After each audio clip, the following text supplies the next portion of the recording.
Olá, bom dia a todos. Meu nome é Tatiana, sou médica no Rio de Janeiro e hoje vou falar um pouquinho para vocês sobre fisiologia respiratória e ventilação.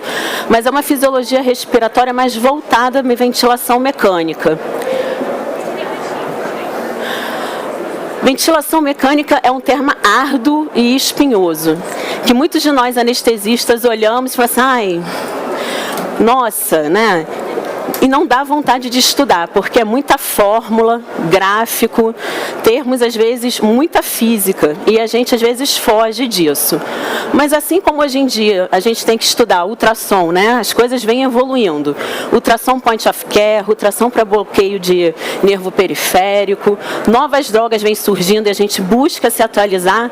É importante se atualizar em ventilação mecânica, porque hoje em dia a prática evoluiu muito nos últimos anos. E, por exemplo, não cabe mais fazer uma ventilação mecânica com volume corrente de 10 ml por quilo, que é a aula que vocês vão ver de ventilação protetora. Ou, por exemplo, fornecer uma FiO2 elevada para o paciente. Isso também não cabe. Então, assim, eu sei que como a gente tem muitos afazeres em sala, intuba, funciona, em cirurgia de grande porte, a gente às vezes tem que pegar a veia profunda, a artéria. É muito simples chegar aqui no ventilador. Chego aqui, aperto o modo, confirmo e o ventilador vai dar a ventilação, o volume que está setado, a pressão de pico, a PIP, e ninguém mais olha para isso. Isso está certo? Não. Ventilação mecânica faz parte do nosso cuidado com o paciente. E nós podemos sim causar lesões ao paciente se não cuidarmos dela. Por isso, é muito feliz o tema que o Portal Anestesia trouxe para o Congresso para a gente poder falar para vocês. Então, a gente vai começar agora. Primeiro, vamos falar de troca pulmonar, né? Então, a gente tem que se preocupar com a hipoxemia e a hipercarbia, sendo que a hipoxemia é uma urgência anestésica. É muito importante diferenciar na hipoxemia se eu estou com uma pressão arterial baixa de oxigênio ou um conteúdo arterial baixo de oxigênio. Isso é fundamental, porque se for um conteúdo arterial baixo de oxigênio, eu tenho que ver, lembrar da fórmula, eu não vou ficar falando várias fórmulas, mas temos saturação, PaO2 e hemoglobina. Então, se o doente está anêmico, eu vou ter que fornecer concentrado de hemácias. Mas se for uma PaO2 baixa, não adianta fornecer concentrado de hemácias. O que eu tenho que fazer? Uma medida muito simples e eficiente. Vir ao respirador e aumentar a fração fornecida de oxigênio, ok? Só que isso é como uma PCR. Eu vou resolver o problema do doente. Vou fazer adrenalina, vou reanimar, o paciente volta. Eu resolvi o problema do paciente? Não. Eu tenho que depois checar as causas da parada. Mesma coisa, eu tenho que checar as causas da hipoxemia, porque algumas a gente pode resolver. Então, vou falar um pouquinho das causas da hipoxemia. A primeira, e vou passar muito rapidamente, é quando eu tenho um ambiente com baixo conteúdo de oxigênio.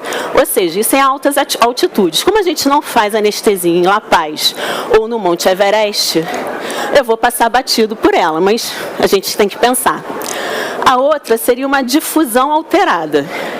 Difusão alterada, ou seja, uma dificuldade na transferência do O2 do alvéolo para o sangue, é uma causa raríssima de problema.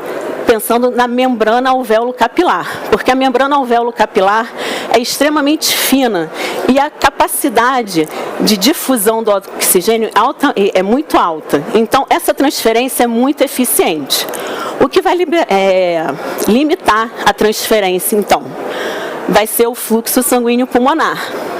E aí nós vamos pensar, olha, eu vou ter áreas com alto fluxo sanguíneo pulmonar, áreas com baixo fluxo sanguíneo pulmonar, e aí áreas com alto fluxo, aonde o sangue passa rapidamente, não dá tempo dele se arterializar, será compensada por áreas de baixo fluxo pulmonar, aonde o sangue vai passar mais devagarzinho, bem devagarzinho, e aí ele vai saturar. Não, porque nós temos um fator limitante. A hemoglobina. a hemoglobina não satura acima de 100%. Então, assim, as áreas onde o sangue passa devagarzinho não vão compensar essas áreas onde o fluxo sanguíneo pulmonar está passando em alta velocidade. Então, difusão alterada. Mas o que causa, a principal causa de hipoxemia e que a gente tem que se preocupar é o shunt. O que é o shunt? É um distúrbio da relação ventilação-perfusão. Ou seja, é uma área em que perfundo, mas não ventilo. Isso vai levar à hipoxemia. E como é que a gente vai fazer? Nós temos uma relação ventilação-perfusão, nós, normalmente, de 0,8. Quando eu tenho uma ventilação-perfusão 0, é o shunt. Se eu tenho uma relação ventilação-perfusão que tende ao infinito, é o espaço morto alveolar.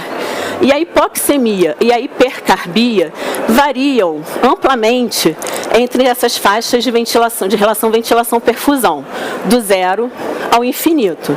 Só que entre hipoxemia e hipercarbia, para nos preocuparmos com o paciente, nós temos que pensar principalmente na hipoxemia. Por dois motivos. Quando eu tenho um aumento da PaCO2, ou seja, uma hipercapnia, imediatamente a ventilação alveolar aumenta. Para 1 milímetro de mercúrio de aumento da PaCO2, eu vou ter aumento da ventilação alveolar de 1 a 2 litros. Ou seja, a PaCO2 vai diminuir, mas isso não reflete no aumento da PaO2. Ok? Então, a gente tem que ficar ligado nisso. Outra coisa, então. E o que acontece também? Quando eu tenho uma pressão arterial venosa baixa, ou seja, o organismo vai retirar o oxigênio dos tecidos, né? Para os tecidos. Quando eu tenho um débito cardíaco baixo, ele vai tender a tirar mais, porque o sangue vai passar mais devagarzinho. E se eu tenho uma hemoglobina também baixa, ele também vai retirar mais oxigênio para os tecidos.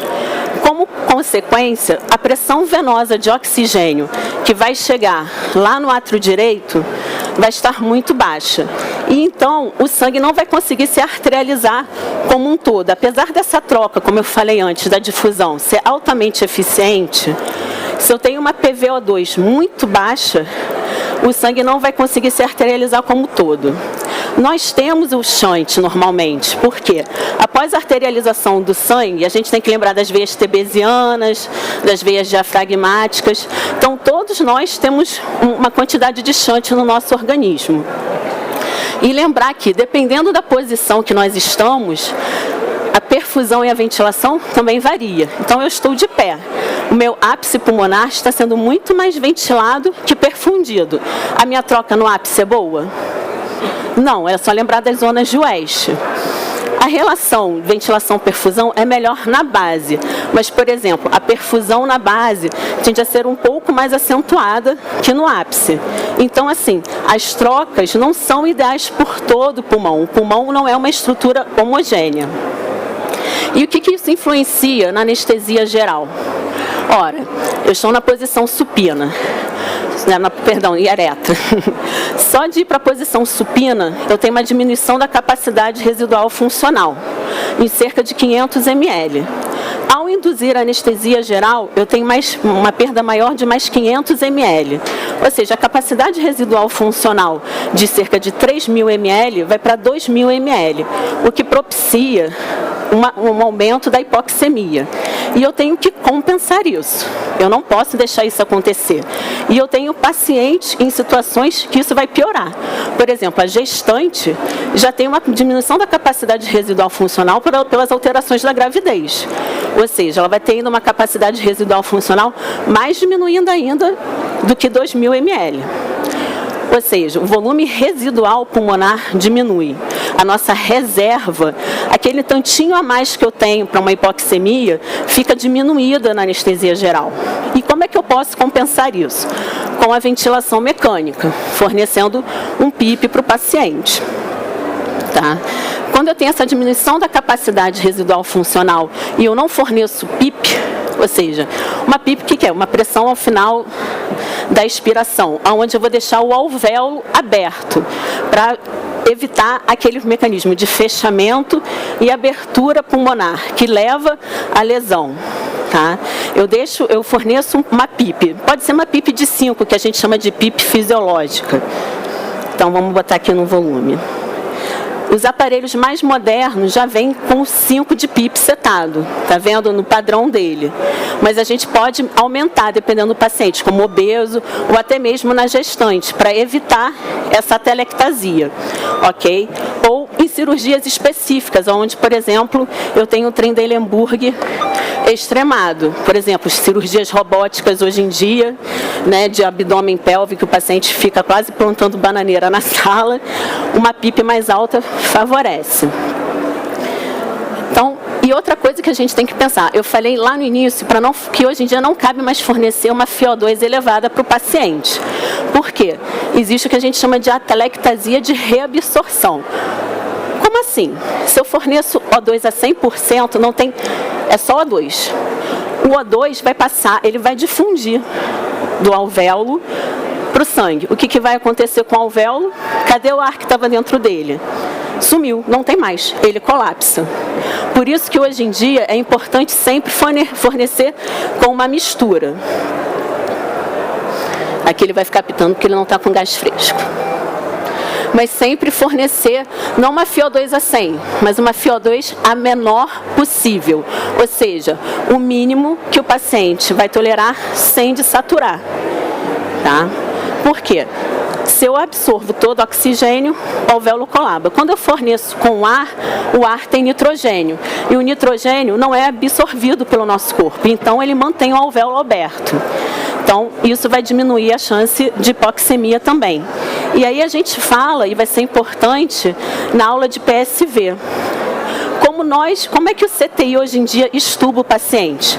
Ninguém passa mais o doente para espontânea, em PSAT e estuba, que é o que a gente faz. Quando a gente deixa o paciente em espontânea, no modo tira da ventilação mecânica e deixa em espontâneo, você está deixando o seu paciente fazer um esforço desnecessário. E o que a gente faz para estubar? FiO2 a 100%. Ou seja, você está desrecrutando, fornecendo O2 a 100%, aumentando a chance de atelectasia de reabsorção e aumentando o trabalho do paciente pulmonar.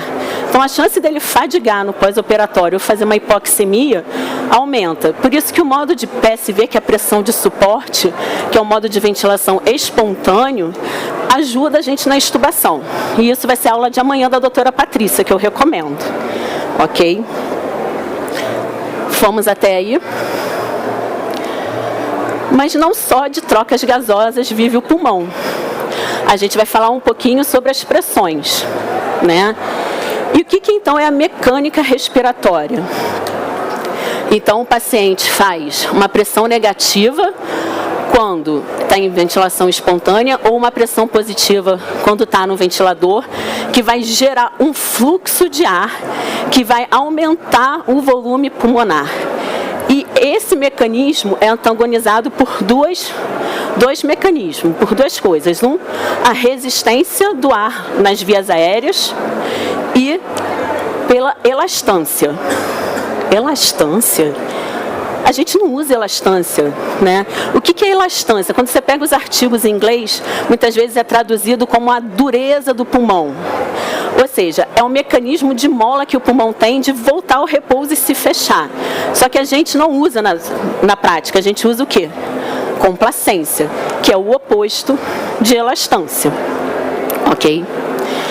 E aqui eu tenho a curva pressão-volume. Antes de falar um pouquinho da curva pressão-volume, o que seria então a complacência? O volume corrente sobre a pressão de platô menos o PIP. E o que seria a resistência? A pressão inspiratória menos a PIP sobre o fluxo. O que é fluxo? Fluxo é a velocidade que o ar se movimenta no pulmão. É isso. E o que é pressão de pico? É a pressão inspiratória máxima alcançada durante a inspiração. Tá? E essa pressão máxima geralmente é alcançada alguns segundos antes, alguns milésimos de segundos antes de se começar a expiração. E o que é a pressão de platô? A pressão de platô não aparece normalmente para a gente no sistema. A gente tem que fazer uma manobra chamada pausa inspiratória, que é a pressão. Quando tem a pausa expiratória, no milésimo de segundo antes, na inspiração, antes de começar a expiração. Aí eu posso medir a pressão de platô no aparelho de anestesia? Posso. Eu dou uma pausa inspiratória de 0,5 a 2 segundos, onde o fluxo é zerado. Então, essa pressão de platô, eu não tenho mais nenhum fluxo no sistema, tá? Não, acabou a inspiração. E antes de começar a ex. E meço isso. Isso é no modo volume controlado. Quando eu estou no modo pressão controlada, isso não é necessário. Por quê? A pressão de pico do sistema, no pressão controlada, por ser um fluxo em rampa descendente, ele vai chegar no momento que o fluxo vai zerar. Então, a pressão que você seta no modo PCV é considerada pressão de platô. Ok? Fomos até aí? E o que isso tem de importante para eu saber a complacência? A gente sabe quando olha essa curva aqui bonita, esse aqui não tem, mas alguns ventiladores hoje em dia já mostram a curva de pressão-volume. Como ela aparece para você, você já pode ter uma ideia de como está a complacência do seu paciente. Como assim? Como é que está, como o pulmão vai reagir. Isso, quando a gente fala de complacência, isso que eu falei, essa fórmula que eu falei é complacência estática. Mas por que complacência estática? Porque é medida no momento de pausa, ou seja, onde eu não tenho mais fluxo nenhum entrando no pulmão. Quando eu tenho essa complacência, a gente imediatamente só pensa no pulmão e esquece da caixa torácica. Para nós que somos asa 1, não temos comorbidades, ok, a gente pode extrapolar essa complacência medida como a complacência de todo o sistema. Porém, no paciente DPOC, isso não é possível. Por quê? O paciente DPOC, e a gente pensa, né, que o que é o DPOC? É a perda da complacência, negativo. O paciente DPOC tem perda da elastância, ou seja, ele tem perda de toda a estrutura de recoil, de elasticidade do pulmão e do arcabouço das estruturas que o protegem. Então, a chance dele colabar a via aérea no final da expiração é mais alta. E aí a gente vai falar do termo de alto PIP. Como é que é a nossa expiração? Mesmo sem gasto de energia, né? Não tem gasto de energia, não é algo ativo, é passivo. Mesmo na ventilação mecânica, vai ser algo passivo. Quando eu tenho um paciente em que eu tenho essa perda do arcabouço, como no DPOC, a chance de a estrutura da via aérea colabar antes de expelir todo o ar é muito alta, ok? E vai gerar alto PIP. O que é alto PIP? Não é a PIP que eu setei, é uma PIP a mais. Então, por exemplo, se o paciente tem alto PIP, ele vai ter 5, a gente vai setar 5 e eu não sei se vai ser possível mostrar a curva aqui, porque como não está com o sistema, não está com ar.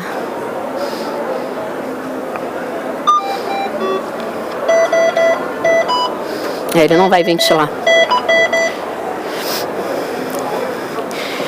Em vez no final da expiração, voltar a zero, ele não volta, ele fica numa pressão positiva. Não é o nosso PIP. Como é que a gente mede isso? A gente tem que fazer uma pausa expiratória no final da ventilação. Infelizmente, a maioria dos ventiladores em anestesia não permite essa pausa expiratória para a gente medir alto PIP. Mas, como a gente tem a fluxo, os ventiladores mostram a curva de pressão, você pode ver no final da expiração, se ela fica positiva e passa da curva, tem uma alto PIP. E o que isso é ruim para o paciente? PIP é bom quando dada de forma correta e na quantidade suficiente. Por quê? Ao impedir que o pulmão, o alvéolo, feche e abra todo o ciclo respiratório, diminui o que a gente chama de lesão associada à ventilação mecânica. tá? O que gera uma inflamação e uma piora da troca, ok? Quando eu tenho uma sobredistensão, que é o que a PIP, auto-PIP vai gerar, essa troca é piorada. Tá? E é gerado o que a gente chama de air trapping, ou seja, um aprisionamento de ar, no DPO, principalmente no DPOC. E isso vai piorar a troca. E, nesse caso, a complacência desse paciente, a gente teria que ver também a complacência pulmonar. E aí entra essa curva. A pressão intrapleural, ela é negativa, tá? Quando a gente fala de pressão intrapleural, hoje está tendo também um termo mais moderno, chamado pressão transpulmonar, que ela tem que ser positiva. Quando eu tenho uma pressão transpulmonar positiva, que é o nosso caso, a ventilação ocorre de uma maneira fácil. No paciente DPOC, por conta da perda desse arcabouço por broncoespasmo, a pressão intrapleural, ela deixa de ser negativa, tá vendo? E passa a ser positiva. E isso, por conta desse aprisionamento de ar, isso gera um trabalho pulmonar muito maior. Então, um paciente que já é limítrofe na ventilação pode cansar e piorar muito mais, tá? E o que seria a pressão transpleural?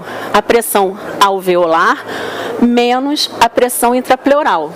Por isso que a pressão transpulmonar é positiva, porque como a pressão intrapleural normalmente é negativa, menos com menos é mais. E como é que eu meço a pressão alveolar? A pressão de platô é considerada a pressão alveolar. Só que medir a pressão intrapleural, ainda hoje em dia, é um desafio, né? Em terapia intensiva, as pessoas já estão desenvolvendo sondas esofagianas para medir a pressão intrapleural. Ainda está se desenvolvendo, mas assim, para titulação de PIP, talvez seja algo mais à frente, no futuro, que seja interessante. Ok? Bom, estou terminando agora. Não tenham medo do pulmão. A gente fica muito focado no coração, em anestesia, mas a gente tem que também pensar no pulmão. Continuem assistindo. Hoje a gente tem aqui alguns professores assistindo a aula, pessoas maravilhosas. Recomendo a aula. Vladimir, Neto, o Rafa, meu amigo lá do Rio. E as próximas aulas são modos ventilatórios em anestesia, com o Dr. Giorgio, fundamental, para vocês entenderem a diferença dos vários modos ventilatórios. E aí, a seguir, vem o Neto. Vocês vão aprender os modos, vem o Neto falando o que é melhor, pressão ou volume. E ventilação protetora, né, que eu não falei, que eu vou deixar o que o Luciano vai falar, que é o que a gente tem que fazer hoje em dia, né? Não mais 10 ml por quilo, não, pelo amor de Deus. E aí eu vou deixar para o Luciano dar a palhinha dele. Muito obrigada. Dúvidas? Dúvidas? Sinara? Não? Como o senhor se chama? Prazer. Sou de Rio Verde, Goiás. Sou anestesista há 46 anos. A gente não usava capnógrafo, existia. Sim. Como proceder na extubação do DPOC, já que o DPOC não respira pela alta PCO2, ele respira pela baixa PO2. Então, como eu faço para extubar esse paciente no despertar dele? Se eu uso uma anestesia associada de O2 com protóxido. Entendi. E se eu enriquecê-lo muito de oxigênio, ele vai demorar a despertar, porque ele fica dependente desse respirador. Ele está perguntando, resumindo, né, a pergunta do Dr. Moisés. Como eu estubo o paciente DPOC, né? Porque se eu fornecer muito oxigênio, o paciente DPOC, ele não tem mais o centro, os quimiorreceptores dele são destruídos, então ele não percebe mais o aumento do CO2, né? Ele vai ventilar muito por uma baixa do PO2. Não é ruim deixar o paciente com CO2 alto, a gente acha, isso é uma coisa até que foi bom o senhor falar. Em algumas situações, a gente tem que deixar o paciente com CO2 baixo, a gente não tem que buscar aquela meta de, poxa, tem que deixar 30 de CO2, 35, não é nem o ideal. né? O paciente DPOC é um deles. O paciente com síndrome do desconforto respiratório agudo é outro. Você tem que tolerar uma hipercapnia, não buscar hiperventilar, porque ventilar esse paciente com um pulmão preenchido de líquido é muito ruim, é difícil de abrir, você não vai conseguir recrutar. E aí eu deixo a aula, acho que é do Rafael, de recrutamento pulmonar. Às vezes você não consegue recrutar essas áreas fechadas, então você acaba sobredistendendo as áreas boas e a troca piora, então você tem que tolerar. E aí, respondendo, eu evito no paciente DPOC fornecer altas frações de oxigênio, mesmo na inspiração.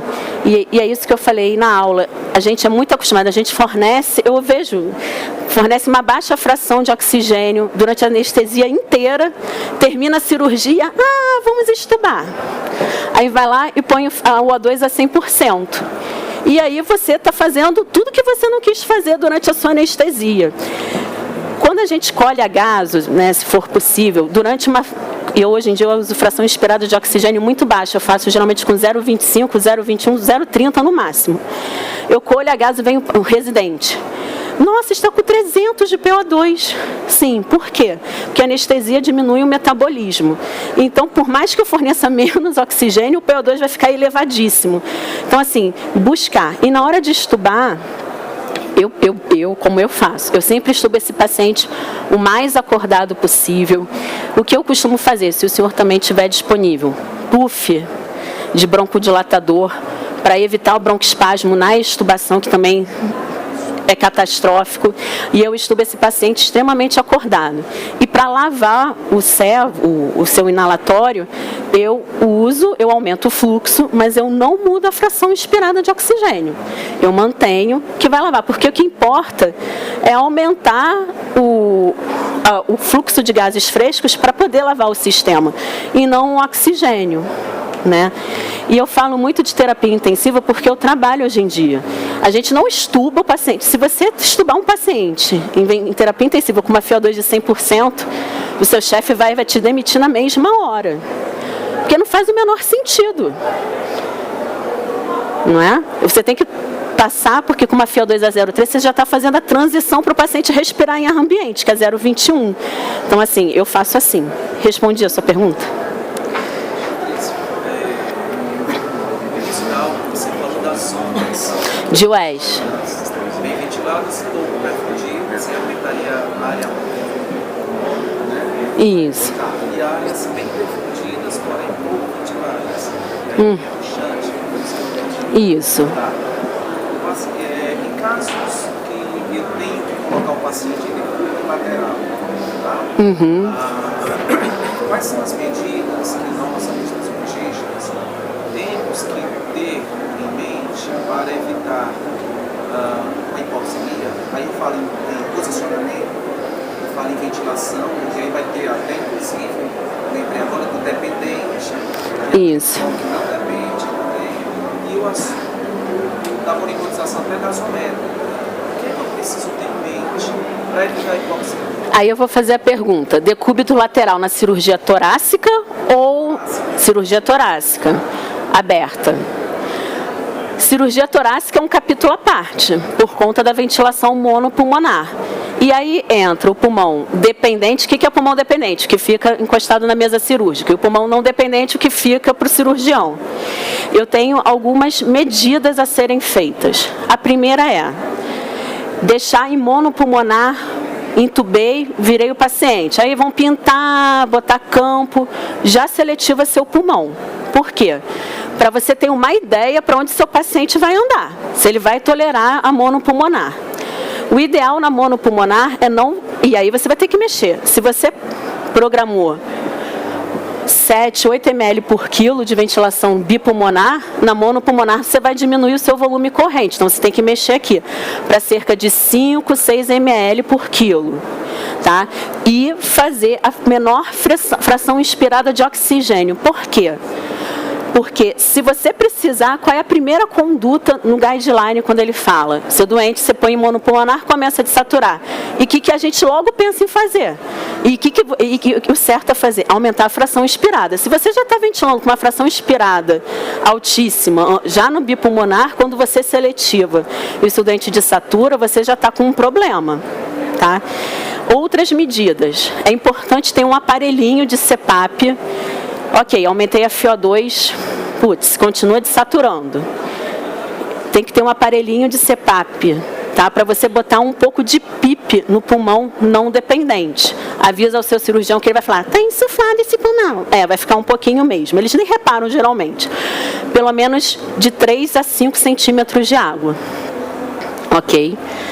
Não está resolvendo. Eu sou autorizada a aumentar a PIP no pulmão ventilado. Então, você aumenta a PIP, porque às vezes pode ter algum lado que não está recrutado, você ajuda a recrutar esse alvéolo e favorecer a troca. Que é basicamente as principais medidas que a gente tem que fazer. E aí começa o desespero. E você tem que avisar o seu cirurgião. Fala assim, olha, o paciente aqui está saturando a 75, porque também assim, vai para monopulmonar. Geralmente são pacientes pneumopatas, para fazer cirurgia torácica. Tem que ser um pouquinho tolerante também, não vai querer que ele sature na monopulmonar 99. Se ele saturar, mas se ele saturar 90, 91, está dentro do contexto. Ok? Então tem que ser um pouquinho mais tolerante com a hipóxia. E colhe uma gasa, colhe a hipóxia, está com 90, mas está lá com uma PO2 de 65, 68, ok, você vai tolerar isso. Agora, não está resolvendo, o cirurgião tem que começar a fazer algumas medidas, chegando até o extremo de clampear a artéria. Né? Por quê? Como é que funciona, né? Porque você clampeando a artéria, você vai desviar o fluxo para o pulmão não dependente. Para o pulmão dependente. Desvia o fluxo do pulmão não dependente e manda todo o sangue para o pulmão dependente. Isso o nosso organismo já faz. Né? Que se eu estou com a HPV, vasoconstrição pulmonar hipóxia, ele já faz isso, só que às vezes não é suficiente. Então, às vezes, precisa de medida mecânica mesmo para fazer vasoconstrição no paciente. Tá? Sim. Quando você faz as suas medidas, porque geralmente com o aumento da FiO2 já resolve a maioria dos casos. Quando eu ponho a PIP, tenho que botar o aparelho de CPAP e isso eu já tive que fazer 1 ou 2 vezes só. Eu avisei o cirurgião, olha, estou te comunicando que eu estou tendo que botar um CPAP aqui. Para ele já começar a ficar esperto que talvez o paciente não tolere. Tá? Dúvidas? Mais uma? Muito obrigada.